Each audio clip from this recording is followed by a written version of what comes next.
All right, welcome back. We continue live right here at Pittsburgh CW. Bob Pompeani with you. And they are rushing the court at State College. Penn State with a big upset tonight as they beat number 6 Michigan 75-69 in a game that John Beilein got ejected. Earlier today, Pitt lost again. It's their 18th consecutive ACC road loss as they lose at Boston College, a game which had hardly anyone there. I know the weather's kind of inclement there, as it was at State College, so maybe that factored in. But, boy, that gym was just about empty at Connie Pavilion in Boston College. So, but a big win for the Nittany Lions, and it was only their 9th win of the year, and they haven't had many in their conference, but that's a big one, upsetting number 6. Let's go to John in Derry. Hey, John, what's up? Hey, good evening. Good evening. Hey, I don't understand what happened to the Steelers. Used to be a very disciplined team. I remember the '70s. I used to get bragging rights all through the military when the Steelers won. Mm-hmm. It was great to get against these guys from other states. But they have no role models anymore. They do what they want. Oh, I'm not going to play. I'm going to take my ball and go home. Drive down the street 100 miles an hour. I'd love to talk to these guys for about 10 minutes and let me give them an attitude adjustment. You know what? It won't matter. I'll bring tears to their eyes. You know what? You know what I think needs to happen? There are people in their little inner circles. Somebody needs to be a friend enough to speak up and give them the truth and a different opinion. Not just one that's good enough to keep you in the inner circle, but one that may set you apart. If you're going to be a real friend, real friends have to tell the truth to people. There is no substitute for that. If you just want to go along and be part of the party and don't say anything, and you see behavior that maybe you think should change, say something. But that just doesn't result in what those guys, I guess, want. I don't know. All right, let's go to Randy in Apollo.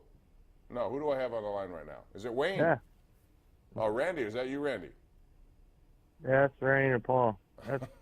Sorry, Randy. I wanted to give you a bigger build-up than that, and I did. Ladies and gentlemen, let's go to Apollo. It's Randy. Yeah, I agree with the last caller. What's going on with how much longer do you think Big Ben's going to take this crap? Because I know he's a winner, and he's not going to take this crap with all these. Wow, listen. All this bull crap going on. He just has to do. Like Tallman, he's not a. All right. First of all, Ben's about to get a new contract extension. They're working on that. We'll see. One thing that I've noticed over the years with Ben is that sometimes he tries to force the ball to Antonio Brown in an effort probably to keep him happy. Who knows? But some of those interceptions he throws are the result of doing that, throwing in a double, triple coverage. The thing about Antonio Brown, as I said, be careful what you wish for. You can go to a team that has Mark Sanchez as your starting quarterback, or Colt McCoy, or somebody that's not going to give you the kind of the balls that Ben Roethlisberger delivers. So there's a lot for him to consider, and apparently he's not. Let's go to Dave in McCandless. What's up, Dave? How are you? Hello, Bob. Great show you have here. Thank you. Appreciate it. Yeah, I'm just making a comment about Antonio Brown. That my feeling is that he is the way he is because he did not get the MVP player that Juju did. And what's your remarks on it? I mean, if that bothers him, then certainly he had to be bothered with Juju being in the 100 years video of celebrating the NFL because he was in it and Antonio Brown wasn't. I don't know how that came to be.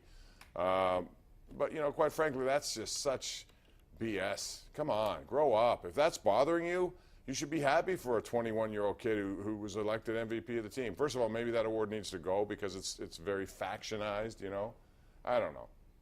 If that bothers him, then let's go to John in West Mifflin. Hey, John, what's up? Hey, this is John from West Mifflin. I don't know what's going on with the Rooneys just making wrong decisions, but they need to step up to the plate and get their coach going. And hey, listen, they've won a lot of divisions. A lot of people want to come to some conclusion here. They were 9-6-1. They almost won another division this year. Yes, they should have. Yes, they imploded in certain games. I get all that.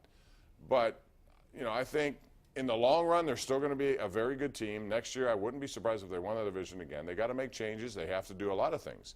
But I think they will. I think a large part of this is Antonio Brown. That's all we talk about anymore is Antonio Brown every single day. Let's go to Wayne in Reserve Township. Wayne, you're on the air. Go ahead. Hey, how you doing, Bob? Good, thanks. Hey, I want to talk to you about the announcing. I got to get you behind that box and start calling them games, man. For what? I need you there. What are you talking about? For what? I need you to call the games. I need you to be on the ice. They got to get you there, hire you, because you're the guy that can talk sports. Well, I appreciate that, but they got perfectly capable guys who do an outstanding job. I'm happy what I'm doing, and obviously you always like more opportunities to do this kind of stuff. But thank you, I appreciate the call. It's very nice of you to say. We're due for a break. We'll take it. Come back with more right here on Pittsburgh CW.